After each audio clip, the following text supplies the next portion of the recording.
ನೀವೇನೇ ಹೇಳಿ ಚಿನ್ನದ ಹೂವು ಬೆಳ್ಳಿಯ ಹೂವು ಅದ್ಯಾವ್ದಿದ್ರೂ ಮಲ್ಲಿಗೆ ಹೂವಷ್ಟು ಘಮವನ್ನ ಸೂಸೋಕೆ ಸಾಧ್ಯನೇ ಇಲ್ಲ. ಘಮ ಘಮ ಮಲ್ಲಿಗೆ ಮಾಹಿತಿ ಬರ್ತಾ ಇದೆ ನಿಮ್ಮಲ್ಲಿಗೆ. ಹ್ಮ್ ಏನೇ ಇದು ನಿನ್ನ ಹತ್ರ ಘಮ್ ಅಂತ ಪರಿಮಳ ಬರ್ತಾ ಇದೆ. ಇವತ್ತು ಸೋಪ್ ಹಾಕೊಂಡು ಸ್ನಾನ ಮಾಡಿದ್ಯಾ? ತಲೆ ಹರಟೆ.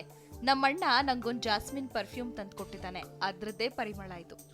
ವಾವ್, ಇದರ ಪರಿಮಳಕ್ಕೆ ತಲೆ ಲೈಟ್ ಆಗಿ ತಿರುಗ್ತಾ ಇದೆ. ಹೌದು, ಮಲ್ಲಿಗೆ ಹೂವಲ್ಲಿರೋ ಘಮಕ್ಕೆ ಆ ಗುಣ ಇದೆ. ಅದಕ್ಕಾಗೆ ಇದು ಪ್ರಪಂಚದಲ್ಲಿ ತುಂಬಾ ಫೇಮಸ್ ಫ್ಲವರ್ ಆಗಿರೋದು. ಹಂಗ ಮಲ್ಗೆ ಮರ ಹೇಗಿರುತ್ತೆ? ಮಂಕೆ ಅದು ಮರ ಅಲ್ಲ, ಬಳ್ಳಿ. ಆದ್ರೆ ಅದು ಮೊದಲಿಗೆ ಸಣ್ಣ ಬಳ್ಳಿಯಾಗಿದ್ರು ನಂತರ ದಟ್ಟವಾಗಿ ಪೊದೆಯಾಗಿ ಬೆಳೆಯಬಲ್ಲದು. ಹಾಗೆ ಪ್ರಪಂಚದಾದ್ಯಂತ ಸುಮಾರು 200 ಮಲ್ಲಿಗೆಯ ಜಾತಿಗಳು ಇವೆಯಂತೆ. ಎಷ್ಟು ಎತ್ತರಕ್ಕೆ ಬೆಳೆಯುತ್ತವೆ ಮಲ್ಲಿಗೆ ಪೊದೆ? ಸುಮಾರು 10 ರಿಂದ 15 ಫೂಟ್ ಎತ್ತರಕ್ಕೆ ಬೆಳೆಯುತ್ತೆ. ಹಾಗೆ 1 ವರ್ಷಕ್ಕೆ 12 ರಿಂದ 24 ಇಂಚುಗಳಷ್ಟು ಬೆಳೆಯಬಲ್ತಿತ್ತು. ಇನ್ನೊಂದು ಇಂಟ್ರೆಸ್ಟಿಂಗ್ ಸಂಗತಿ ಅಂದ್ರೆ ಮಲ್ಲಿಗೆ ಹೂಗಳು ಬೇಸಿಗೆಯಲ್ಲಿ ಸುಗಂಧವನ್ನ ಉತ್ಪತ್ತಿ ಮಾಡ್ತವಂತೆ. ಅಷ್ಟೇ ಅಲ್ಲ, ರಾತ್ರಿ ಸಮಯದಲ್ಲಿ ಹೆಚ್ಚಾಗಿ ಮನಮೋಹಕ ಪರಿಮಳ ಸೂಸ್ತವಂತೆ. ಹಿಂಗೂ ಇದೆಯಾ? ಹೌದು. ಹಾಗೆ ನಾವೆಲ್ಲ ಗ್ರೀನ್ ಟೀ ಕುಡಿಯೋ ತರ ಚೀನಾದಲ್ಲಿ ಜಾಸ್ಮಿನ್ ಟೀ ಕುಡಿತಾರೆ. ಅದು ಆರೋಗ್ಯಕ್ಕೆ ತುಂಬಾ ಒಳ್ಳೇದಂತೆ. ಅಲ್ಲದೆ ಅದನ್ನ ಕುಡಿಯೋದ್ರಿಂದ ದೇಹಕ್ಕೆ ರಿಫ್ರೆಶಿಂಗ್ ಅನುಭವ ಸಿಗುತ್ತಂತೆ. ಹಾಗಾದ್ರೆ ಅದನ್ನ ಹೇಗ್ ಮಾಡ್ತಾರೆ ಅನ್ನೋದನ್ನ ಯೂಟ್ಯೂಬ್ ಅಲ್ಲಿ ನೋಡಿ ಕಲ್ತ್ಕೊಂಡು ಮಾಡ್ತೀನಿ. ಲೇಡೀಸ್ ಅಂತೂ ಇದನ್ನ ಜಾಸ್ತಿ ಇಷ್ಟಪಟ್ಟು ಮುಡಿತಾರೆ. ಮಲ್ಲಿಗೆ ಮಾಲೆಯಂತೂ ಹೆಣ್ಣಿನ ಸೌಂದರ್ಯ ಹೆಚ್ಚು ಮಾಡೋದ್ರಲ್ಲಿ ಸಂಶಯನೇ ಇಲ್ಲ. ಮಲ್ಲಿಗೆ ಮೊಗ್ಗಿನ ಜಡೆಯಂತೂ ತುಂಬಾನೇ ಸೂಪರ್ ಆಗಿ ಕಾಣಿಸುತ್ತೆ. ಹಾಗೆ ದೇವರಿಗೆ ಮಾಲೆ ಹಾಕೋದ್ರ ಜೊತೆ ಮದುವೆಯಲ್ಲಿ ಮದುಮಕ್ಕಳಿಗೂ ಸೇರಿ ಎಲ್ಲಾ ಕಡೆ ಇದ್ರದ್ದೇ ದರ್ಬಾರ್ ಜೋರು. ಮದುವೆಲಷ್ಟೇ ಅಲ್ಲ, ಎಲ್ಲಾ ಸಮಾರಂಭಗಳಿಗೂ ಇದು ಬೇಕೇ ಬೇಕು ಬಿಡು.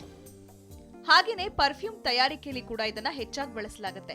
ಇದರ ಸುವಾಸನೆ ತುಂಬಾ ಕೂಲ್ ಹಾಗೂ ರಿಲ್ಯಾಕ್ಸಿಂಗ್ ಫೀಲ್ ಕೊಡುತ್ತಂತೆ.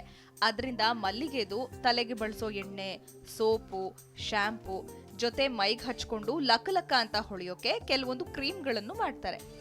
ಬಾಂಬಾಟಾಗಿರುತ್ತೆ. ಹಾಗೆ ಇದರಲ್ಲಿ ಔಷಧೀಯ ಗುಣಗಳು ಇವೆ. ಅದರಿಂದ ಕೆಲವು ಸಿರಪ್ಗಳನ್ನ ಕೂಡ ಮಾಡ್ತಾರೆ. ಅದು ಯಾವ್ದಕ್ಕೆಲ್ಲ ಬಳಸಬಹುದು? ಇದನ್ನ ಟೆನ್ಷನ್ ಕಡಿಮೆ ಮಾಡಿ ತಲೆನೋವನ್ನ ನಿವಾರಣೆ ಮಾಡೋಕೆ ಬಳಸ್ತಾರಂತೆ. ಅಷ್ಟೇ ಅಲ್ಲ, ಜ್ವರ ಬಂದಾಗ, ನೆಗಡಿ ಜಾಸ್ತಿಯಾಗಿ ಗಂಟ್ಲು ನೋವಾಗುತ್ತಲ್ಲ ಆವಾಗ, ಬಾಯಲ್ಲಿ ಹುಣ್ಣಾದಾಗ, ಮೌತ್ ಅಲ್ಸರ್ ನಿವಾರಣೆಗೆ, ಹಾಗೆ ಮಾನಸಿಕ ಖಿನ್ನತೆ ದೂರ ಮಾಡೋಕ್ಕೂ ಕೂಡ ಇದು ಉಪಯೋಗಕಾರಿಯಂತೆ. ಅಬ್ಬಾ, ಇಷ್ಟೆಲ್ಲ ಗೊತ್ತೇ ಇರಲಿಲ್ಲ ನಂಗೆ. ಇದು ಇಂಗ್ಲಿಷ್ ಔಷಧಿಗಳ ಕಥೆ. ಇನ್ನು ಇದರ ಉಪಯೋಗ ಆಯುರ್ವೇದದಲ್ಲೂ ಇದೆ. ಮಹಿಳೆಯರ ಗುಪ್ತ ರೋಗಗಳಿಗೆ ಹಾಗೆ ನರನಾಡಿಗಳಿಗೆ ಸಂಬಂಧಿಸಿದ ಸಮಸ್ಯೆಗಳಿಗೂ ಇದನ್ನ ಬಳಸ್ತಿದ್ರಂತೆ. ವಾವ್, ಹಿಂಗಾ?